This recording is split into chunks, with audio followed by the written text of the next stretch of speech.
Hello दोस्तों, आपका स्वागत है मेरे चैनल पर। तो आप मेरे चैनल को सब्सक्राइब करें, लाइक करें, शेयर करें। और आज हम लेकर आए हैं आपके लिए हिंदी डिक्टेशन 90 शब्द प्रति मिनट के हिसाब से। तो चलो शुरू करते हैं हिंदी डिक्टेशन।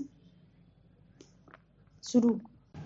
राजस्थान के बांसवाड़ा में एक कंपनी की ओर से भेजी गई कैल्शियम और विटामिन D3 की कॉम्बिनेशन वाली दवा में विटामिन ही नहीं मिला। वहीं कश्मीर में भी खांसी की दवा पीकर 9 बच्चों की मौत हो गई।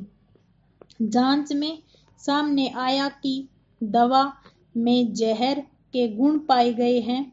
दोनों ही दवा हिमाचल प्रदेश की एक कंपनी की थी। जिन दवाओं को जिंदगी बचाने के लिए इस्तेमाल किया जाना है, वही जान लेने की वजह बन रही है। देश में मुनाफा कमाने के लिए स्तरहीन दवाओं का कारोबार बड़े पैमाने पर चल रहा है।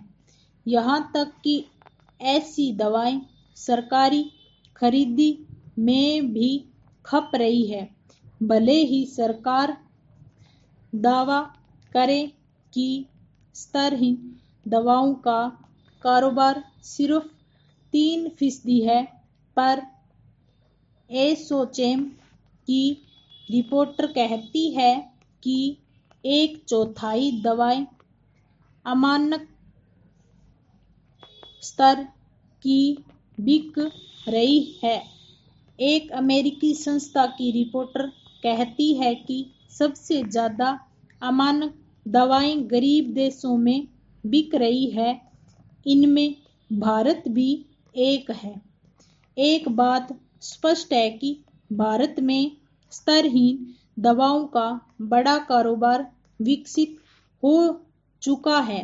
तमाम कानूनों के बावजूद इसका फलना फूलना आश्चर्यजनक है।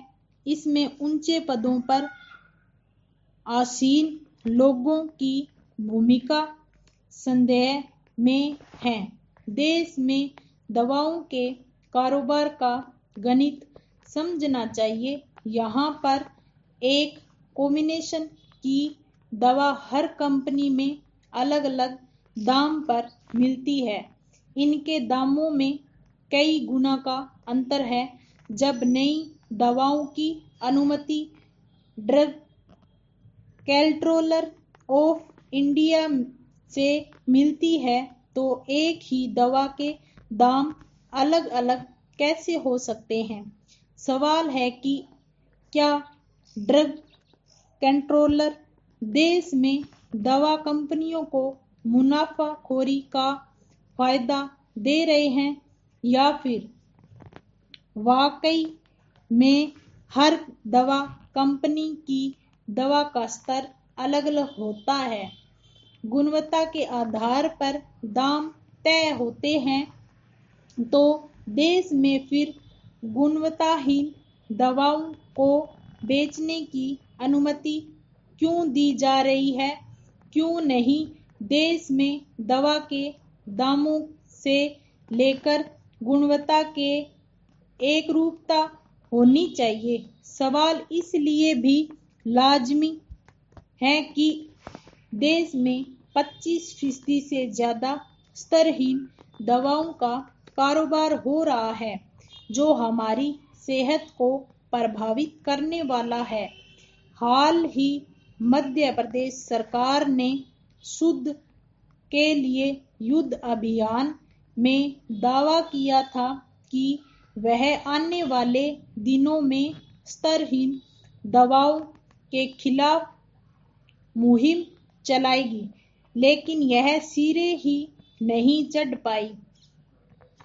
कमोबेश ऐसी ही स्थिति अन्य राज्यों की भी है। दरअसल अधिकांश राज्यों में दवा कारोबार में ऐसा तंत्र विकसित हो रहा है जो मुनाफे के लिए स्तरहीन दवाओं के जरिए मानव स्वास्थ्य से खिलवाड़ कर रहा है। ज्यादातर राज्य इसे रोकने में विफल रहे हैं। स्थिति इतनी लचर है कि दवाओं पर निगरानी के लिए अधिकतर राज्यों के पास पर्याप्त सरकारी अमला तक नहीं है। जरूरत है केंद्र और राज्यों को अमानक या स्तरहीन दवाओं पर अंकुश लगाने के लिए सख्त कदम उठाने की। इसके लिए कानून को सख्त बनाने के साथ ही उनका सही क्रियान्वयन सुनिश्चित करना होगा। राजस्थान में वन्य जीवों पर मंडराते खतरे का मसला फिर गरमाया है। वन्य जीवों की सुरक्षा पर चिंताएं पहले भी कई बार सामने आई, लेकिन जिम्मेदारों के कान पर जूं तक नहीं रेंगी।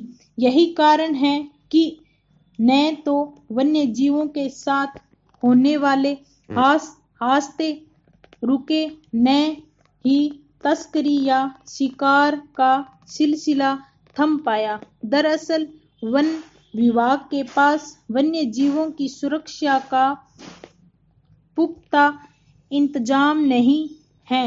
शिकार और वन्य जीवों के अंगों की तस्करी के अब तक कई गंभीर मामले सामने आ चुके हैं, लेकिन विभाग शिकारियों की कुंडली तक तैयार नहीं कर पाया है।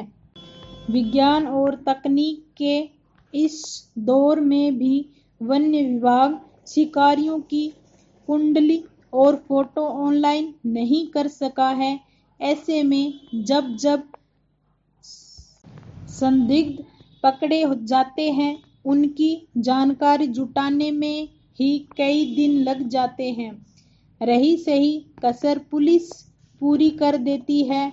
विभाग के पास सर्विलांस सिस्टम का अभाव है और वह कॉल डिटेल भी नहीं निकलवा पाता। इसके लिए विभाग पुलिस पर निर्भर रहता है, पर कई मामलों में पुलिस जानकारी देने से कतराती नजर आती रही है। और तो और विभाग की टीमों को आरोपियों की धरपकड़ के दौरान भी खासी मशक्कत करनी पड़ती है। कई बार आरोपियों साथियों को न सिर्फ छुड़ा ले जाते हैं, बल्कि विभागीय टीमों पर हमला तक करते हैं। किसी मामले में आरोपियों को विभाग पकड़ भी ले तो उन्हें रखने के लिए उसके पास बैरक तक नहीं है।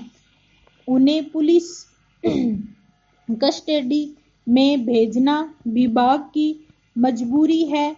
इन हालात पर विभाग ही नहीं, बल्कि समूचे सरकारी तंत्र को सोचना चाहिए। सरकार को चाहिए कि वह विभाग को आवश्यक संसाधन वह अधिकार उपलब्ध कराए। नफरी की कमी दूर करके विभाग और पुलिस के बीच समन्वय की पुख्ता व्यवस्था सुनिश्चित हो। जंगलों में क्या कुछ हो रहा है, इसकी निगरानी के लिए वन्य जीव प्रेमियों को भी जोड़ा जाना चाहिए।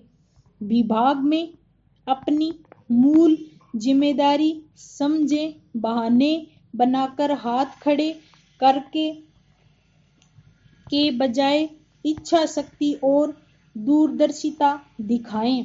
जंगलों को केवल कमाई का जरिया न बनाएं। दिल्ली में आप सरकार की वापसी के पीछे जन कल्याणकारी योजनाएं प्रमुख रही। शिक्षा, बिजली, पानी, स्वास्थ्य आदि क्षेत्रों में सुधारात्मक कदमों का उसे फायदा मिला।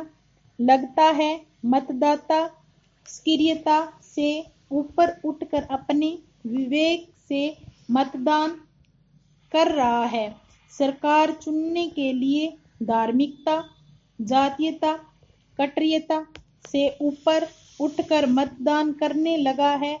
अब व्यवस्था ऐसी हो कि उम्मीदवार शिक्षित हो, आपराधिक पृष्ठभूमि वाला न हो।